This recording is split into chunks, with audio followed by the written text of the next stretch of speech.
Assalamualaikum warahmatullahi wabarakatuh. Kali ini kita memasuki bab 2 ya, untuk mata kuliah akuntansi keuangan lanjutan. Di bab 2 ini kita akan membahas investasi pada instrumen ekuitas. Jadi telah kita pelajari sebelumnya di bab 1 bahwasannya bentuk-bentuk investasi itu bisa dengan instrumen ekuitas ya, bisa dengan instrumen aset ya, aset perusahaan. Jadi kalau membeli suatu perusahaan ya, dalam hal ini adalah dengan tujuan merger ataupun akuisisi.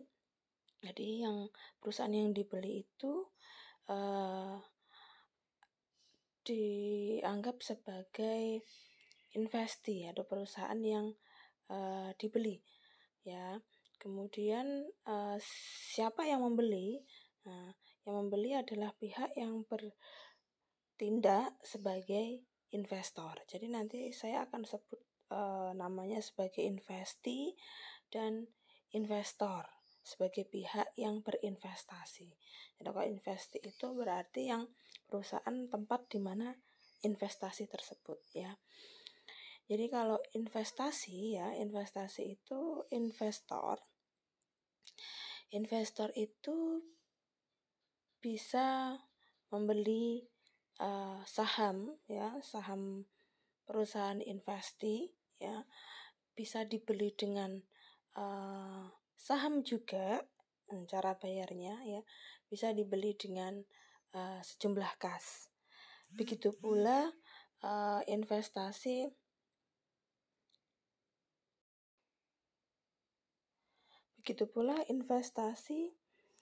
pada aset ya, aset. Jadi investasi itu tidak hanya membeli saham pada investi ya, namun bisa juga membeli yang namanya aset bersih yang dapat diidentifikasi dari investi. Nah, belinya bisa membayar dengan sejumlah saham ya, bisa juga membayar dengan kas. Nah, itu telah kita bahas di bab 1 ya. Berikutnya untuk bab 2 ini nanti kita akan bahas yang pertama terkait karakteristik dan metode atas investasi pada instrumen ekuitas. Jadi metode apa yang kita gunakan kalau seorang investor itu ingin berinvestasi pada perusahaan investi ya. Jadi berinvestasi dengan instrumen ekuitas ya. Kemudian apakah metode itu menggunakan metode biaya atau nilai wajar ataupun menggunakan metode ekuitas. Nanti ini akan membedakan porsi kepemilikan ya. Kepemilikannya beberapa persen ya, sekian persen menggunakan metode biaya, sekian persen menggunakan metode ekuitas. Itu pembedanya. Dan di akhir nanti kita akan bahas isu lain seputar metode ekuitas. Oke, lanjut.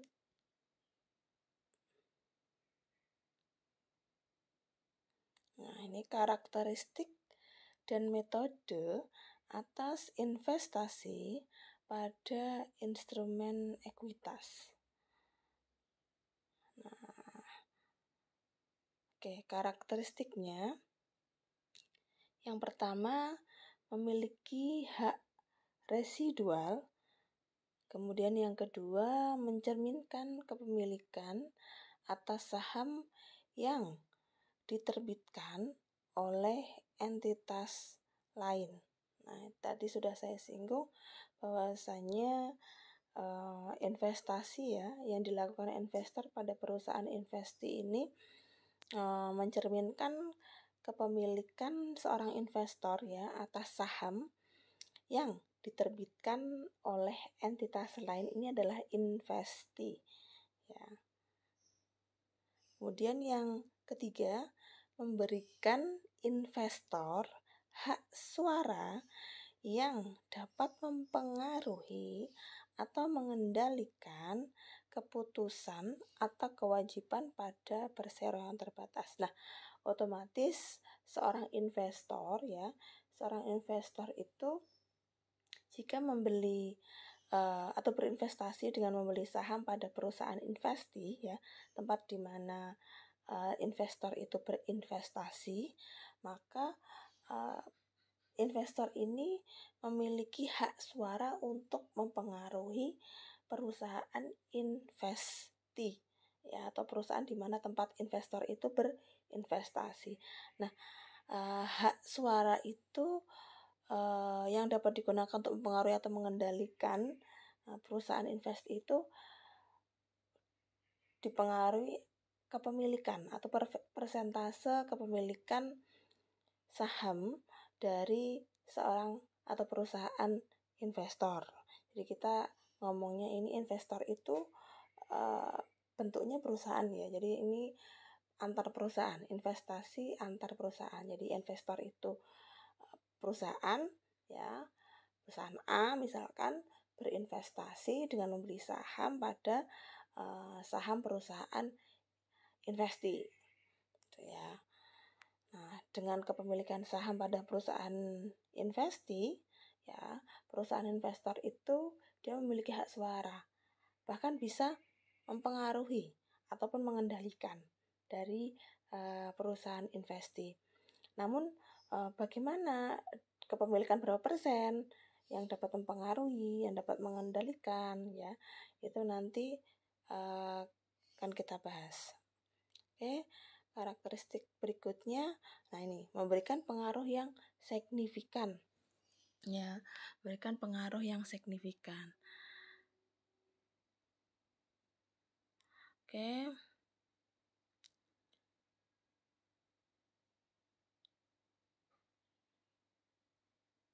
Nah, metode akuntansinya ini ada dua, ya. Metode biaya dan nilai wajar. Kemudian yang kedua adalah metode ekuitas, ya. Jadi ada syaratnya kapan menggunakan metode biaya dan nilai wajar, kapan menggunakan metode ekuitas. Nah, jadi untuk pencatatannya, ya, pada saat menggunakan metode biaya dan nilai wajar itu pada saat kepemilikan investor terhadap investi, ya, itu kurang dari 20%, kurang dari sama dengan 20%. Nah, sehingga seorang investor ini karena kepemilikannya kurang dari sama dengan 20%, maka si investor tidak memiliki pengaruh, ya, tidak memiliki pengaruh terhadap investi sesuai dengan PSAK 55. Jadi untuk metode akuntansinya menggunakan metode biaya atau nilai wajar, ya. Kemudian kapan menggunakan metode ekuitas, ya? Metode ekuitas itu digunakan, ya, saat kepemilikan investor terhadap investi ini 20% sampai 50%. Kalau kepemilikannya 20% sampai 50%, metode pencatatannya menggunakan metode ekuitas, ya, sesuai dengan PSAK 15, di mana kepemilikan 20% sampai 50% ini investor memiliki pengaruh yang signifikan terhadap investi, ya. Oke, berikutnya untuk kepemilikan melebihi 50% atau lebih dari sama dengan 50%. Nah, ini acuannya yang digunakan adalah PSAK 22 dan 65. Metode yang digunakan bisa metode ekuitas ya. Metode ekuitas dan posisinya seorang investor ini karena kepemilikannya lebih dari sama dengan 50% terhadap investi, maka investor memiliki pengendalian ya, dapat mengendalikan investi. Maka di sini ditulis digunakan metode ekuitas digunakan jika investor memiliki pengaruh signifikan atas investi ya, bahkan sampai mengendalikan. Kalau di bawah sampai dengan 20%, maka investor itu tidak memiliki pengaruh dan menggunakan metode biaya dan nilai wajar untuk metode akuntansinya sesuai dengan PSAK 55. Oke. Nah, metode nilai wajar. Kita bahas untuk metode nilai wajar dan metode biaya ya, pengakuan dan pengukurannya bagaimana, serta penyajian dan pengungkapannya. Pengakuan dan pengukuran untuk metode biaya dan nilai wajar. Nah, pada metode biaya, nilai tercatat investasi ya, nilai tercatat investasi itu diakui dan diukur sebesar biaya perolehannya. Jadi investasi itu diperoleh itu dengan berapa, biayanya berapa untuk berinvestasi. Nah, maka yang dicatat nilai itu. Jadi perolehan investasi itu berapa? Perolehan saham ya, saham yang diterbitkan investi kemudian dibeli oleh investor belinya berapa. Nah, itu yang dicatat dari biaya perolehan, berdasarkan biaya perolehan. Kemudian ketika investi mengumumkan dividen ya, investor mengakui sebagai pendapatan secara proporsional atas kepemilikan sahamnya. Jadi kalau investor ini mendapat dividen karena investi mengumumkan dividen, maka investor ini mendapat dividen sesuai persentase kepemilikan saham pada investi ya. Kemudian nilai investasi dengan metode biaya hanya berubah jika ditambah dijual atau mengalami penurunan nilai. Dan pada metode nilai wajar, nilai tercatat investasi ya diakui pada biaya perolehan, namun diukur sebesar nilai wajar.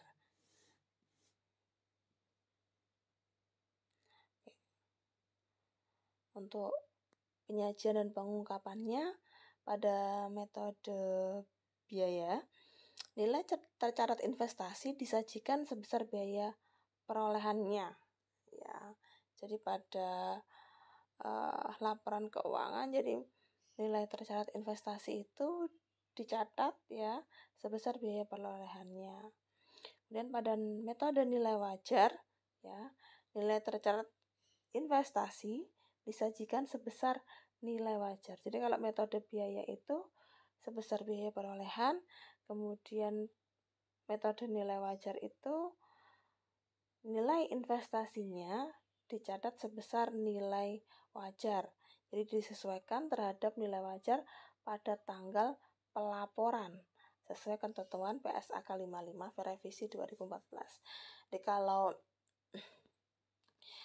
metode biaya, jadi yang dicatat itu pada saat beli sahamnya itu berapa. Ya, itu yang dicatat. Makanya di situ disebutkan sesuai dengan biaya perolehannya. Kemudian kalau menggunakan nilai wajar, jadi dicatat pada saat diungkapkan, pada saat disajikan di laporan keuangan. Pada saat itu nilai wajar dari saham yang dibeli itu berapa. Besar kemungkinan akan berbeda dengan harga pada saat belinya, pada tanggal pembelian sahamnya. Ya. Itu perbedaan metode biaya dengan metode nilai wajar.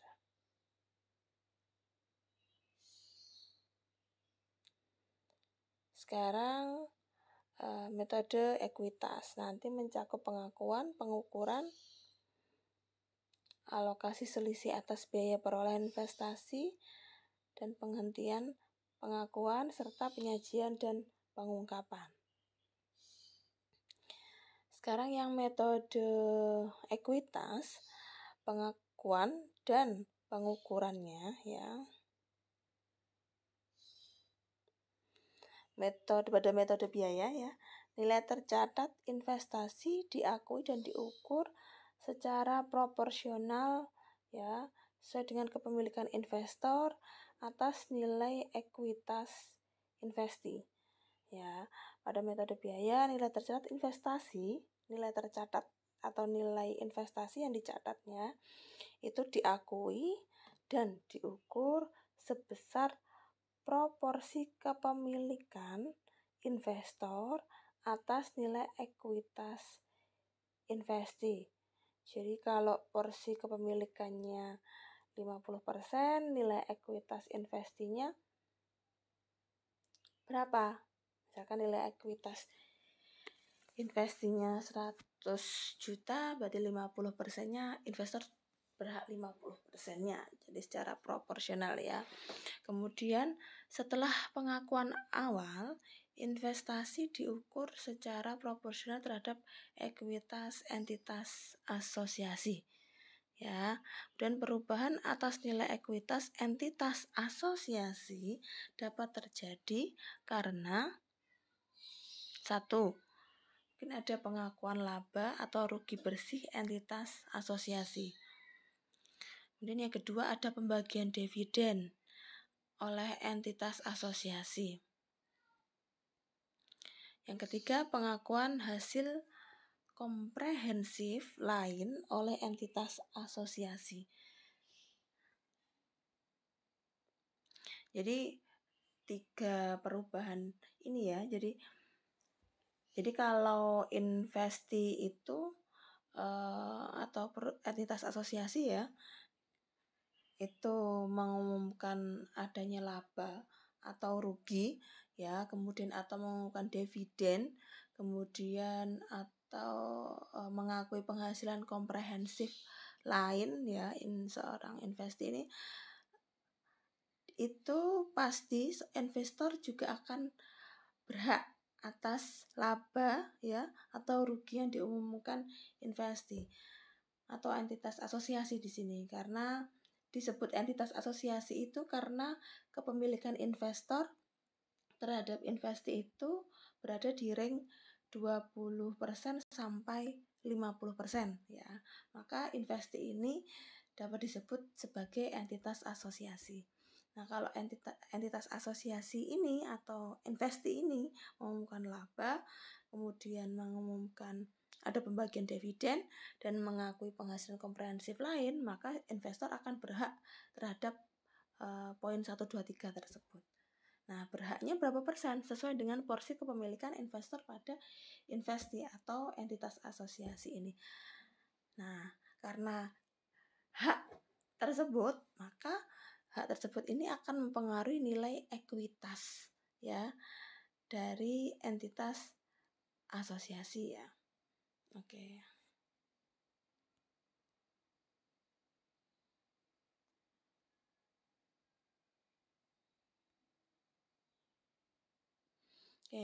Perolehan pada periode interim.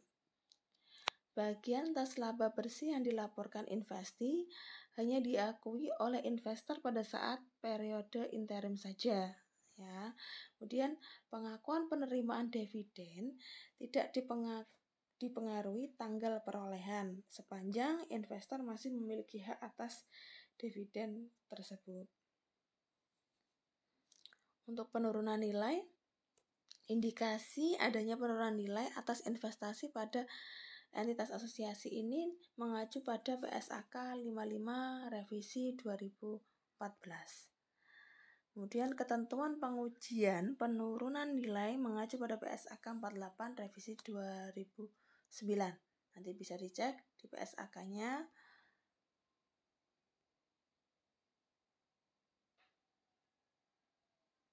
Oke, untuk periode laporan keuangannya ya, periode laporan keuangannya menggunakan tanggal laporan keuangan yang sama seperti laporan keuangan milik investor.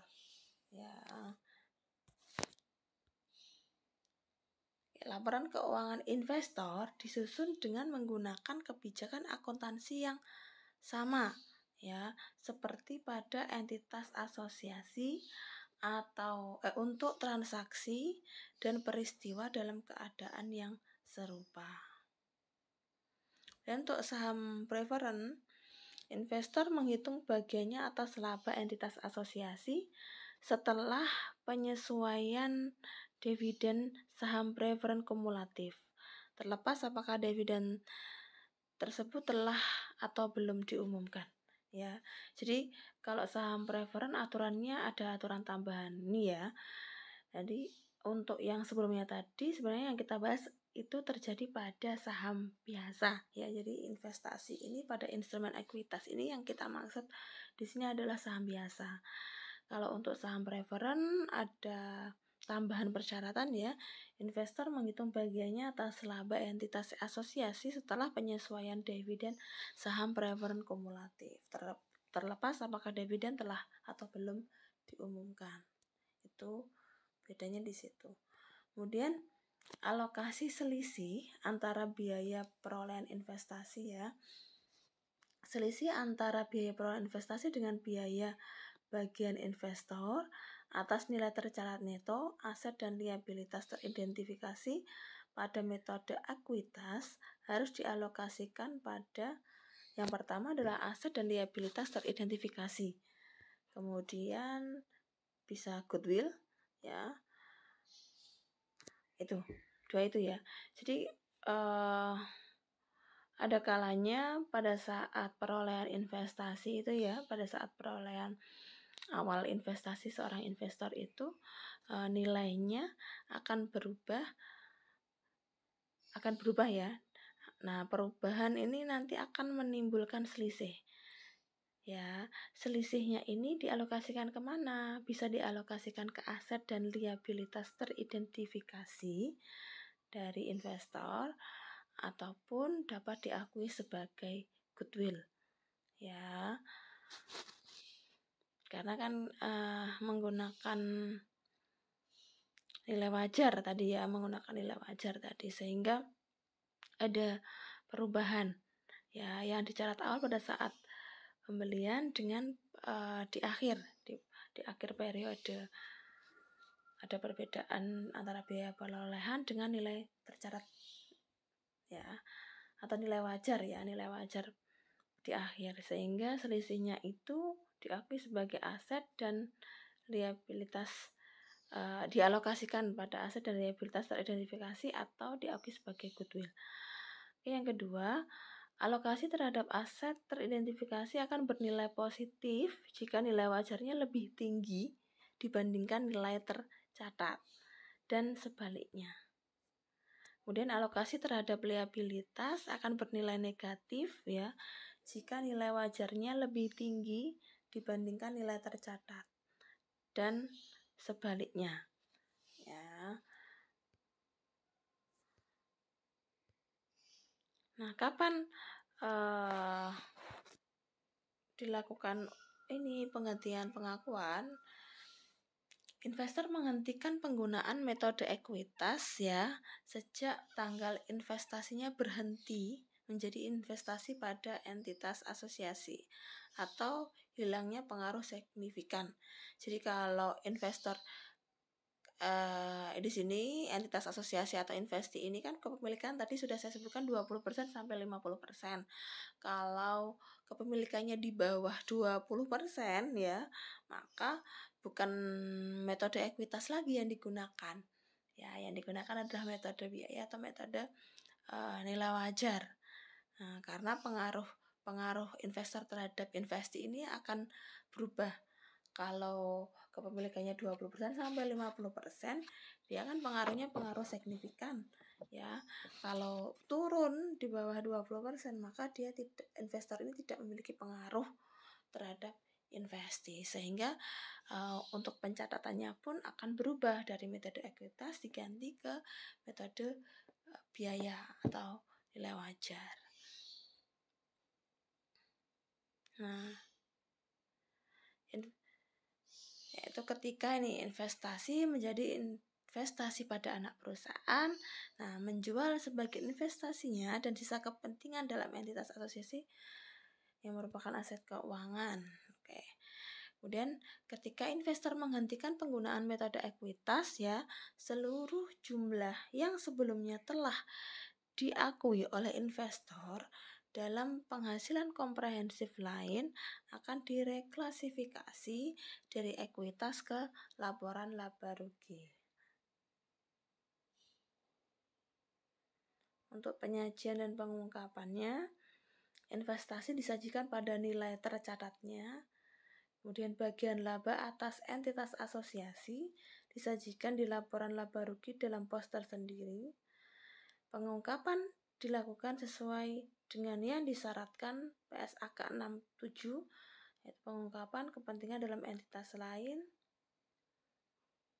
Nah, ini cara penjurnalannya, ya. Cara penjurnalannya menggunakan metode biaya, metode nilai wajar, dan satunya metode ekuitas, ya. Jadi bisa menggunakan metode biaya, metode nilai wajar, ya. Kalau kepemilikan investor terhadap investi itu kurang dari 20%, ya.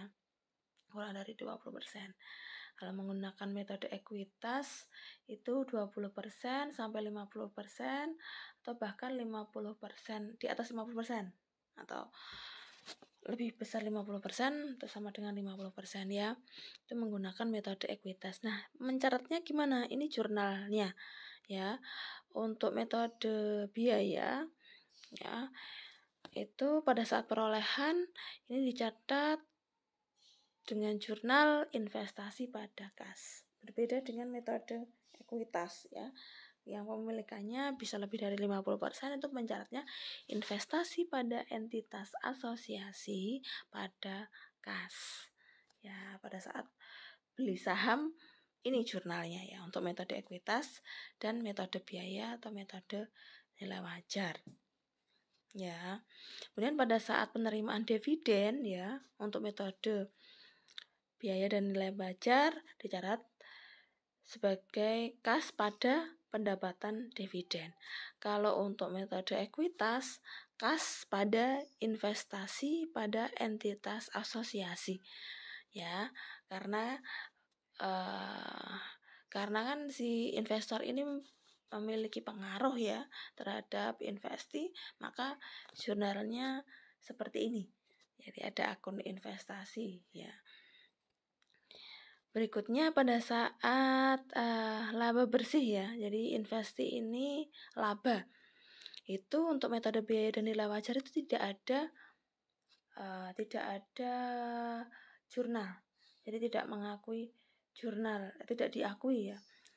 Berbeda dengan, karena kan tidak memiliki pengaruh, ya, karena pemilikannya kurang dari 20%, maka dia tidak memiliki pengaruh terhadap investi. Berbeda kalau itu di atas 20% ataupun di atas 50%, maka karena ada pengaruh signifikan atau dapat mengendalikan, ya, kalau di atas 50% dapat mengendalikan investi, maka si investor ini berhak atas laba bersih yang diumumkan investi, ya.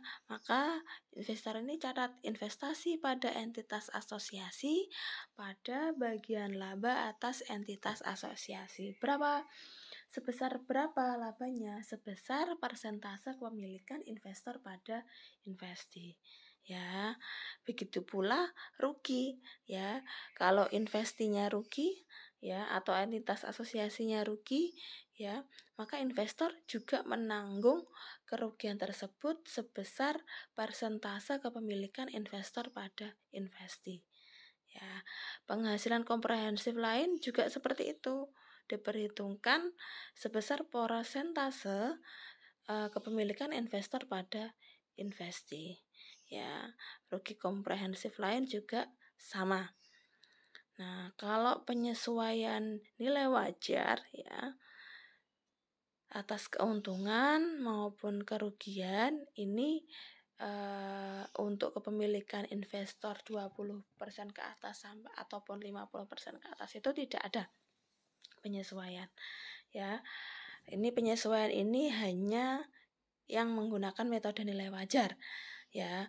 Kalau metode biaya tadi kan sudah saya singgung bahwasanya perolehan investasi di awal ya itu di akhir itu syaratnya tetap sesuai biaya perolehan di awal pada saat memperoleh investasi. Nah, kalau menggunakan metode nilai wajar ya itu antara awal pada saat perolehan investasi itu menggunakan biaya perolehannya berapa, dan di akhir itu ada penyesuaian ya terhadap nilai wajar investasinya. Maka dari itu untuk metode nilai wajar di situ ada penyesuaian ya untuk keuntungan maupun kerugian dengan jurnal investasi pada keuntungan selisih nilai wajar atau kerugian ya kalau jika rugi ya kerugian selisih nilai wajar pada investasi ya itu jurnalnya. Jadi setiap metode yang digunakan itu sesuai dengan porsi kepemilikan investor pada investi ya. Kalau 20% ke atas, 50% ke atas menggunakan metode ekuitas, kalau di bawah 20% ya saya menggunakan metode biaya atau metode nilai wajar. Bedanya antara metode biaya itu, kalau metode biaya itu menggunakan harga perolehan sehingga di akhir itu tidak perlu melakukan penyesuaian. Kalau metode nilai wajar ya itu ada penyesuaian karena di akhir itu dia investornya diakui sebesar nilai wajar pada saat di akhir itu berapa. Nah, sehingga ada penyesuaian atas investasi ya. Tergantung berapa kerugiannya maupun keuntungannya ya. Oke, isu lain seputar metode ekuitas. Nah, nilai tercatat investasi negatif pada metode ekuitas. Nilai tercatat investasi menjadi 0 atau negatif akibat bagian investor terhadap rugi entitas asosiasi sama dengan atau melebihi kepentingannya pada entitas asosiasi. Maka investor menghentikan pengakuan bagiannya atas rugi lebih lanjut. Ya. Dan setelah kepentingan entitas dikurangkan menjadi 0, tambahan kerugian dicadangkan karena nilai tercatat investasi pada entitas asosiasi tidak boleh bernilai negatif. Ya. Dan jika entitas asosiasi pada periode selanjutnya melaporkan laba, maka investor mulai mengakui bagiannya atas laba tersebut setelah memulihkan cadangan kerugian yang sebelumnya. Ya. Nah, ini transaksi hulu dan hilir. Nanti akan kita bahas di bab selanjutnya ya. Transaksi hulu dan hilir dapat berupa jual beli aset ataupun jasa yang akan menghasilkan keuntungan atau kerugian. Nah, jika investor bertindak sebagai penjual aset dan entitas asosiasi atau investi ini sebagai pembeli aset yang dijual oleh investor, maka transaksi tersebut dinamakan transaksi hulu ya. Dari induk ke anak ya, hulu. Jika sebaliknya maka disebut transaksi hilir, dari anak ke induk atau investi ke investor itu hilir. Maka kalau investor ke investi itu hulu ya, transaksi hulu. Keuntungan dan kerugian yang dihasilkan dari transaksi hilir dan hulu antara investor dan entitas asosiasinya atau investi diakui dalam laporan keuangan entitas tersebut hanya sebesar bagian investor lain dalam entitas asosiasi. Ya. Oke. Itu penjelasan untuk materi kali ini ya, investasi pada instrumen ekuitas. Semoga bermanfaat. Wassalamualaikum warahmatullahi wabarakatuh.